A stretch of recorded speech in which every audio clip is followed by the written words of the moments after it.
دوستو، عمران خان کی حکومت کو امریکہ نے کیوں گرایا؟ آخر یہ قدم کیوں اٹھایا گیا تھا؟ ایک نیا انکشاف سامنے آیا ہے۔ اس پہلو سے یہ انکشاف اس سے پہلے شاید آپ نے نہ سنا ہو، اور یہ انکشاف کرنا کس کا ہے؟ یہ انکشاف کرنا ہے جسٹس ریٹائرڈ ناصرہ جاوید اقبال کا، جو کہ علامہ اقبال کی بہو ہیں۔ اب انہوں نے کیا کہا ہے، آپ کے سامنے یہ انکشاف رکھتے ہیں۔ انہوں نے انگریزی میں ایک تحریر لکھی جس کی اردو میں آپ کے سامنے ٹرانسلیشن رکھتے ہیں۔ میں آپ کو بتاؤں کہ عمران خان نے ایسا کیا جرم کیا کہ امریکہ کو اسے فوراً عہدے سے ہٹانا پڑا، اور اگر امریکہ ایسا نہ کرتا تو اسے کس قسم کے نقصانات اٹھانے پڑ سکتے تھے۔ اس کو سمجھنے کے لیے پہلے دو تصورات کا احاطہ کرتے ہیں۔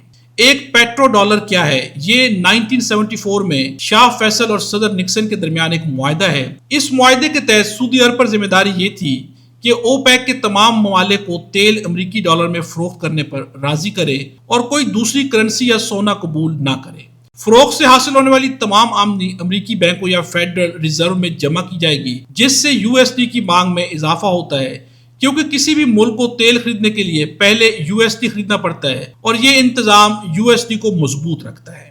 بدلے میں سعودی کرنسی ایک ڈالر 3.75 ریال مقرر کی گئی تھی۔ سعودی معیشت کی حالت جیسی بھی ہو، امریکی ڈالر اور ریال کی شرح یہی رہے گی، اور یہی وجہ ہے کہ آج 48 سال بعد ہی ایک ڈالر 3.75 ریال کے برابر ہے۔ دوسرا، امریکہ نے گارنٹی دی کہ آل سعود اقتدار میں رہے گی، حکومت میں کوئی تبدیلی نہیں ہوگی۔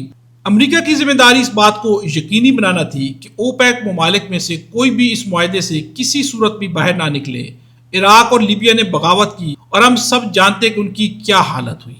1953 میں ہندوستان اور سوویت یونین روس کے درمیان ہندوستانی روپیہ روبل تجارت کا معاہدہ ہوا۔ دوسرا یہ کہ ہندوستان سے روسی خریداری کے لیے روسی روبل میں ادائیگی کریں گے، اس سے روبل کی مانگ میں اضافہ ہوتا ہے اور کرنسی مضبوط رہتی ہے۔ ایک ہندوستانی بینک روس میں ایک شاخ کھولے گا، اور روس کا ایک بینک تجارت کی سہولت کے لیے ہندوستان میں ایک شاخ کھولے گا۔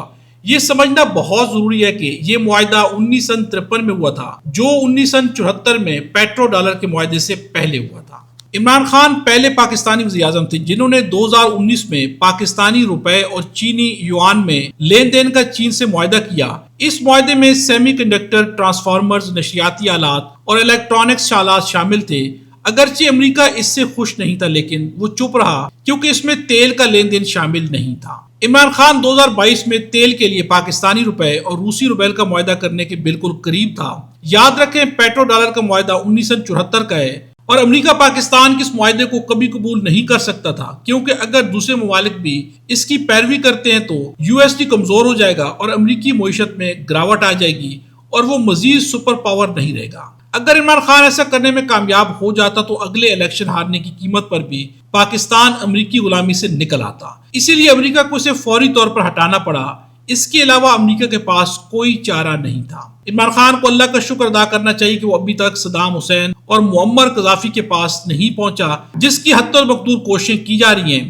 اگر عمران خان دوبارہ وزیر اعظم منتخب ہوتا ہے اور اپنی دوسری مدت میں وہ معاہدہ کرنے میں کامیاب ہو جاتا ہے تو روپے کی یہ مسلسل قدر میں کمی رک جائے گی۔